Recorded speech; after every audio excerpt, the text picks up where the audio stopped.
پتھر بھی غلام ہوتے ہیں، ہم جب بھی ہم کلام ہوتے ہیں تو راہ کے پتھر بھی غلام ہوتے ہیں۔ تہذیب ایمان نے سکھایا ہے ہمیں کہ کچھ کہنے سے پہلے سلام کرتے ہیں۔ السلام علیکم ورحمۃ اللہ وبرکاتہ۔ نحمده ونصلي على رسوله الكريم، أما بعد، فقد قال الله تعالى: لقد كان لكم في رسول الله أسوة حسنة، صدق الله العلي العظيم۔ محمد مصطفیٰ افضل ہے سارے رسولوں میں، محمد مصطفیٰ افضل ہے سارے رسولوں میں، جیسے ہوتا ہے گلاب افضل زمانے بھر کے پھولوں میں۔ حسن یوسف کو دیکھ کر وہاں کٹ گئی تھی انگلیاں، حسن یوسف کو دیکھ کر وہاں کٹ گئی تھی انگلیاں، یہاں چاند خود کٹ گیا محمد کو دیکھ کر۔ خدا نے بنائی ہے صورت محمد کی، خدا نے بنائی ہے صورت محمد کی، ہوا وہ عاشق جس نے دیکھ لی صورت محمد کی۔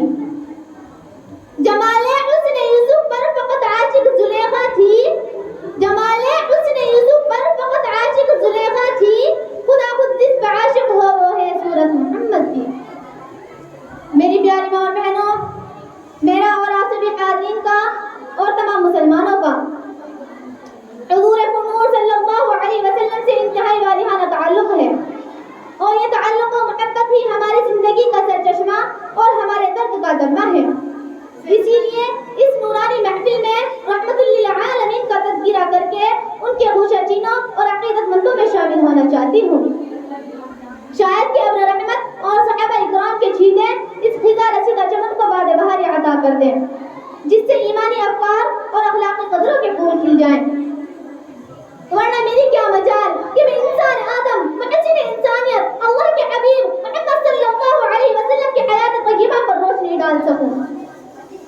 دل جلو کا بلا فلک سے کام نہیں، دل جلو کا بلا فلک سے کام نہیں، جلا کر راکھ نہ کر دے تو محمد کے غلام نہیں۔ فنا فی اللہ کی تہ میں بقا کا راز مضمر ہے، فنا فی اللہ کی تہ میں بقا کا راز مضمر ہے، جنہیں مرنا نہیں آتا انہیں جینا نہیں آتا۔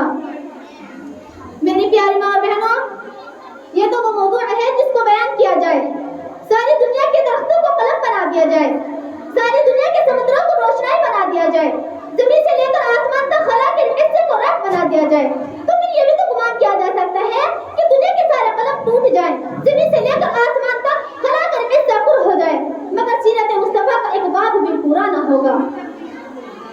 ہو گئی زندگیاں ختم قلم ٹوٹ گئے، ہو گئی زندگیاں ختم قلم ٹوٹ گئے، پر تیرے اوصاف کا ایک باب بھی پورا نہ ہوا۔ میری پیاری ماں اور بہنوں، آپ صلی اللہ علیہ وسلم کی آمد سے پہلے عرب میں جہالت کا دورہ تھا، انسانی تعصب عروج پر تھا، کہیں پانی پلانے پر جھگڑا، کہیں گھوڑے آگے دوڑانے پر جھگڑا، یوں ہی روز ہوتی تھی تکرار ان میں، یوں ہی روز ہوتی تھی تکرار ان میں، یوں ہی روز چلتی تھی تلوار ان میں۔ تو پھر رحمت خداوندی کو جوش آتا ہے، تو پھر رحمت خداوندی کو جوش آتا ہے، وہ انسانوں کو ظلم و جبر سے نکالنے کے لیے، ان کے دکھوں کو مٹانے کے لیے، ان کے زخموں پر مرہم رکھنے کے لیے رحمت دو جہاں کو رحمت للعالمین بنا کر بھیجتا ہے، اور ساتھ میں فرماتا ہے وَمَا أَرْسَلْنَاكَ إِلَّا رَحْمَةً لِّلْعَالَمِينَ، ہم نے آپ کو تمام جہانوں کے لیے رحمت بنا کر بھیجا ہے۔ یہاں پر مجھے نبی اکرم صلی اللہ علیہ وسلم کی پیدائش کا ایک واقعہ یاد آتا ہے، غور سے سنیے۔ مکہ میں رواج تھا کہ دیہات کی عورتیں شہروں کے اندر بچہ لینے کے لیے آتی تھی۔ اسی طرح حضرت حلیمہ حضرت آمینہ کے در پر پہنچی اور انہوں نے پوچھا بہن کیا کوئی بچہ ہے؟ حضرت آمینہ نے جواب دیا بچہ تو ہے۔ حضرت حلیمہ نے کہا ذرا بچہ دکھاؤ۔ حضرت حلیمہ شہادت دیتی ہے جنم میں اس کمرے میں وہی جس میں سرکار دو عالم صلی اللہ علیہ وسلم لیٹے ہوئے تھے کہ خوشبو کا ایک ایسا جھونکا سا آیا، مجھے محسوس ہوا کہ جنت کے دروازے کھل گئے ہیں۔ حضرت حلیمہ صلی اللہ علیہ وسلم کو لے کر اپنے خیمے میں آ گئی۔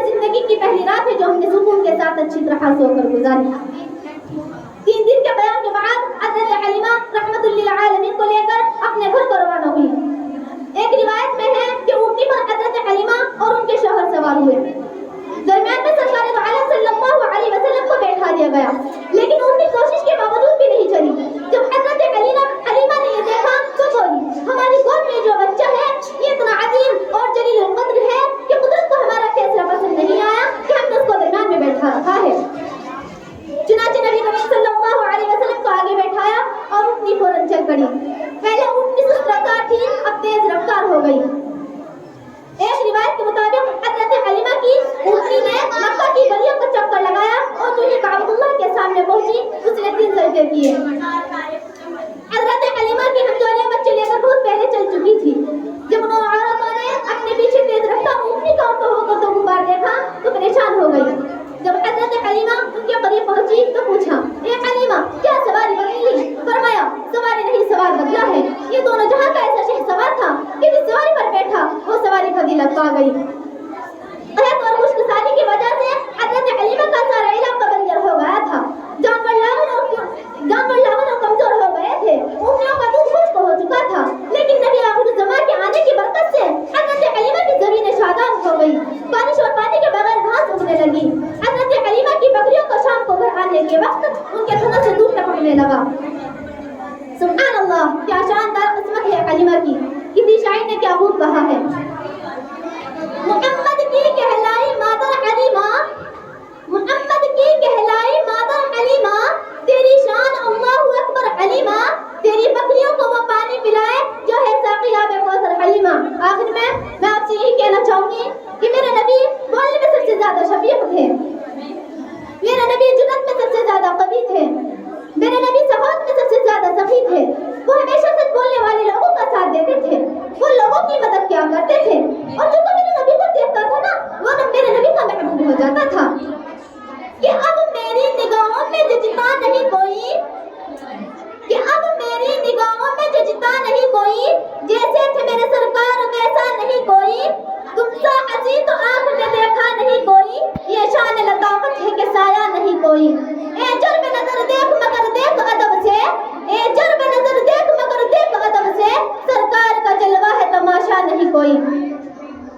میری پیاری ماں اور بہنوں، میرے نبی کے نقش قدم پر چلو تو بات بنے نا، صرف نبی کی یاد منانے سے تو کچھ نہیں ملتا، تو پھر میں کیوں نہ کہوں کہ نقش قدم نبی کے ہیں جنت کے راستے، نقش قدم نبی کے ہیں جنت کے راستے، اللہ سے ملاتے ہیں سنت کے راستے۔